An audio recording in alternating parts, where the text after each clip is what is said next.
సత్సాంగత్యం ద్వారా మానసిక అశాంతిని జయించవచ్చు. మానసిక అశాంతి రెండు విధాలు. ఒకటి మానసికం, రెండు యాంత్రికం లేదా పైపైది, శరీర అవయవాల్లోనిది.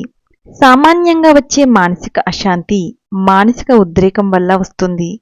ఈ స్థితిలో ఎక్కువ కాలం గడిచి దీనికి నిరుత్సాహకరమైన సహవాసము, ఆహార సంబంధమైన, ఆరోగ్య సంబంధమైన చెడు అలవాట్లు తోడైతే అది దీర్ఘకాలిక లేదా అవయవాలకు సంబంధించిన నరాల బలహీనతగా మారుతుంది.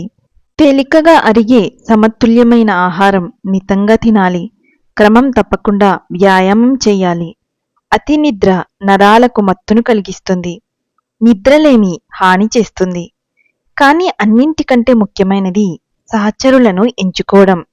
ఒక వ్యక్తికి ఎటువంటి స్నేహితులు ఉన్నారో తెలిస్తే అతడు ఎటువంటి వాడో చెప్పవచ్చు. మనను పొగిడే వాళ్ళ వల్ల ఉపయోగం లేదు. ఉత్తమ మానవుల నిజం చెప్పి మనను మనం అభివృద్ధి చేసుకోవడానికి సహాయపడేవారి సహవాసం చేయాలి. మన జీవితంలో మంచి మార్పులు చేసుకొని ఎలా ఉపయోగం పొందగలమో మనకు వినయంగా సూచించేవాడే ఉత్తమ స్నేహితుడు. బాధ కలిగించేలా చేసే తీవ్ర విమర్శ ఒక వ్యక్తి తలమీద సుత్తితో కొట్టినట్టు ఉంటుంది. ప్రేమకుండే శక్తి దానికంటే ఎక్కువ ప్రభావం కలది.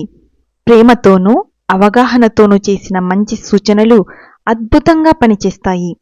కేవలం తప్పులు ఎత్తి చూపించినందువల్ల ఉపయోగం లేదు. ఒక వ్యక్తి తన స్వభావంలో లోపాలన్నీ తొలగించుకున్న తర్వాతే ఇతరుల మీద తీర్పు చెప్పే అర్హత పొందుతాడు. అంతవరకు ఆత్మవిమర్శే ఉపయోగకరమైన విశ్లేషణ.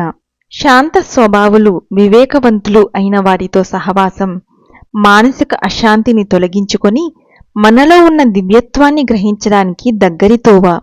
మానసిక అశాంతి ఉన్నవారు అదే రకమైన వ్యాధులతో బాధపడేవారికి దూరంగా ఉండాలి.